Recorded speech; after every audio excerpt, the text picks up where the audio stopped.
Welcome back to First Take. We're in a football Wednesday here, and we're cooking. Two undefeated NFC teams face off this weekend when the defending champion Eagles take on the upstart Buccaneers. Philly is coming off a huge comeback win against the Rams, where special teams came through in the clutch. Meanwhile, Tampa Bay pulled off a comeback of their own against the Jets after Baker Mayfield led his team on his third game-winning drive in 3 games. Guys, for as dominant as Philly has been versus the NFC, the Bucs have actually beaten them the last 2 times they have played. Swegu, I go to you. Are the Buccaneers the biggest challenge to the Eagles in the NFC? No. It's the Detroit Lions. I'm not going to be dismissive of what I just saw from the Detroit Lions in Baltimore. That was a dominant performance against a team that I still think is a top 5 team in the NFL. In Baltimore, Baltimore scored 30-plus points in each of their games and lost 2 of them. You usually win those, Mad Dog. But the unfortunate part is you played 2 teams that probably going to be there in the end in Buffalo and Detroit, right? And you may have to see Buffalo again. The Lions, that first week against Green Bay gave everybody a lot of pause because of the offensive coordinator and defensive coordinator change. And I got to be honest, it did for me as well. Same here. They didn't look like the Detroit Lions, right? The physicality wasn't there. The explosive plays wasn't there. Jared Goff, none of the stars had any numbers. If it would have been a semblance of recognition, you'd be like, all right, it's just going to take them some time to work in it. But damn, did they get it going right after that. And then, so we in Baltimore Monday night, right, getting ready for the game. And Kelvin Shepard, the defense coordinator for the Detroit Lions, comes over and we talk for a little while. And it was just something about him that I was like, that's a lot of confidence to play against Lamar Jackson in Baltimore. That's good insight. 3rd week of the season. Got a lot of confidence. I said, how is Aiden Hutchinson doing? He was like, he's 100. That was his answer. He's 100. And it was just that aura that they built, that Dan Campbell has built, is back in Detroit. Now, I don't know if it was ever lost, but it looked like it in week 1. That's going to be a dominant team, and I wouldn't be surprised if Detroit represents the NFC in the Super Bowl. Still got Philly number 1, because Philly has won so many games and figures out ways to win them. But this iteration of Detroit is the most dangerous team to Philly. No question about it. I completely agree with you. And I'm going to use the same energy because we fear here on First Take. I was all over John Morton, offensive coordinator, after week 1 because I'm like, listen, Jameson Williams, Amon-Ra St. Brown, Laporta, Gibbs, Montgomery, Goff. You have all the pieces in place that you had over the last 2 or 3 years when Ben Johnson was there as the offensive coordinator. You can't go out there and wet the bed in the opener against the Green Bay Packers and look the way that they looked. So I was calling them out. Now we got to give him some love. No doubt. He's the right man for the job. He's showing that he's proven that Dan Campbell made the right decision by letting him succeed Ben Johnson, even instead of Eggstrand, who we looked at in week 1 for the New York Jets as the offensive coordinator, and we like, did you pick the wrong dude? Well, that didn't happen.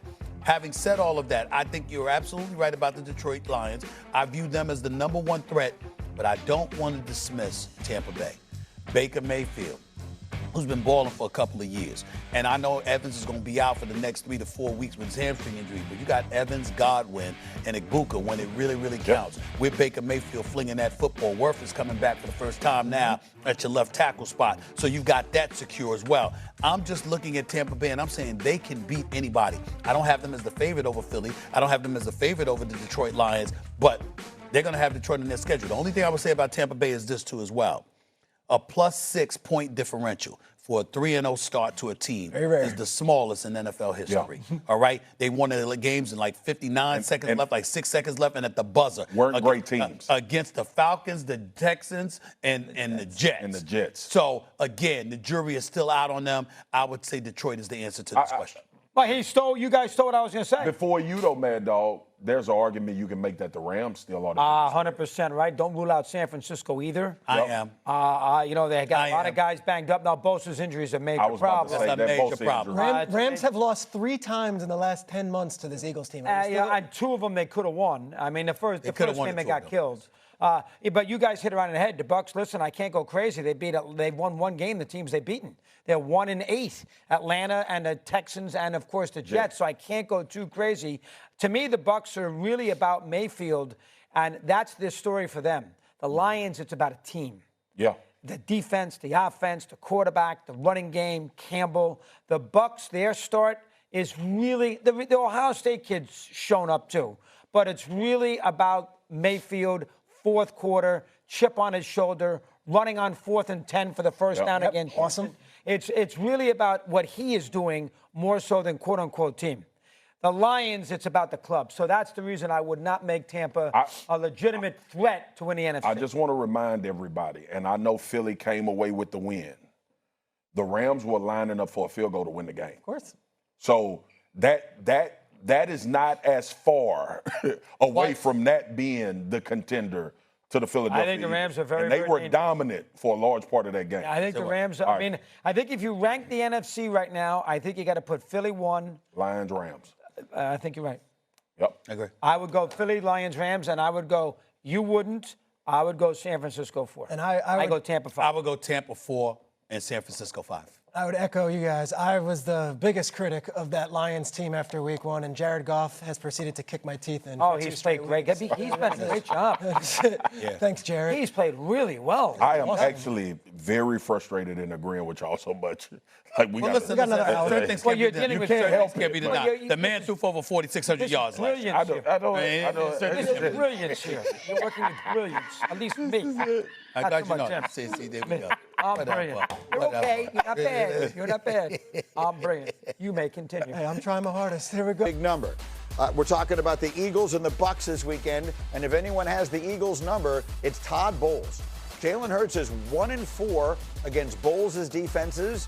His 4 losses to Tampa, his most against any opponent in his entire career. And speaking of Jalen Hurts and the Eagles offense, yesterday, Drew Brees, the great Drew Brees, was on First Take and said this about Philly's O. I respect Philly. They are winning games. They're finding a way to win games. I can't stand to watch that offense. It's the most boring offense. Okay. Wow.